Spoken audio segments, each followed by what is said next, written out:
আর আল্লাহর রাসূল বলেছে তাকদীরকে যদি কোনো কিছু পরাজিত করতে পারতো তাহলে মানুষের বদনজর পরাজিত করতে পারতো। বদনজর অনেক ভয়াবহ জিনিস, বদনজর অনেক ভয়াবহ জিনিস। জীবিত মানুষকে কবরে ফেলে দিতে পারে বদনজর, আল্লাহর রাসূল বলেছেন। জীবিত মানুষকে মৃত বানিয়ে দিতে পারে বদনজর। আব্বুকে এইভাবে বলতে নিষেধ করি, কেননা এমনিতেই আমাদের উপর মানুষের বদনজর এবং হিংসার অভাব নাই।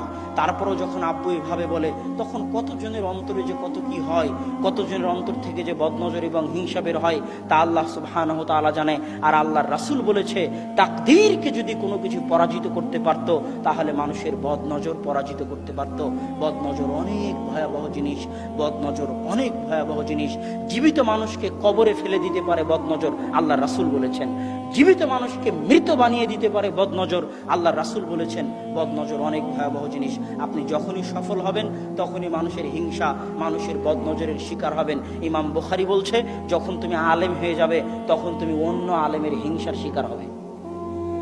ইমাম বুখারীর কথা, যখন তুমি আলেম হয়ে যাবে তখন অন্য আলেমের হিংসার শিকার হবে। হিংসা এবং বদনজর ভয়াবহ জিনিস, এটা থেকে বাঁচার চেষ্টা করতে হবে।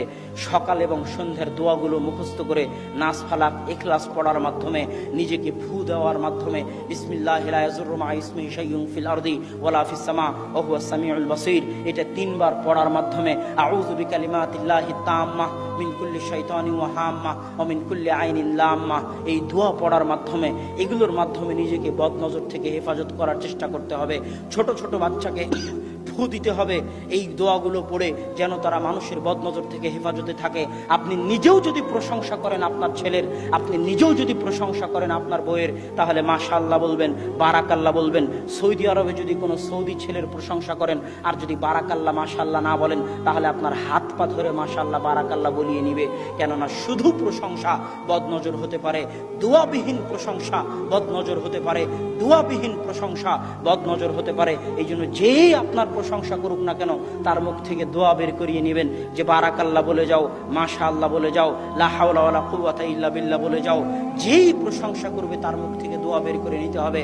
আর আপনি নিজেও যখন প্রশংসা করবেন তখনও দোয়া করতে হবে, কেননা দোয়া ছাড়া প্রশংসা বদনজর। আল্লাহ যে কোনো সফলতা ধ্বংস হয়ে যেতে পারে বদনজর দিয়ে। আল্লাহ সুবহানাহু ওয়া তাআলা আমাদেরকে মানুষের বদনজর এবং হিংসা থেকে হেফাজতে রাখার তৌফিক দান করুক, আল্লাহুম্মা আমিন। তারপরের কথা হচ্ছে সফলতা ধরে রাখতে চাইলে সবর করতে হবে। সবর মানে লেগে থাকা। আল্লাহ রাসূল বলছে আদওয়ামুহা ওয়া ইন কাল্লা, কোন ছোট আমল, অল্প আমলও গুরুত্বপূর্ণ যদি সেটা মানুষ নিয়মিত করতে থাকে। পৃথিবীর খুব কম মানুষ সবর করতে পারে।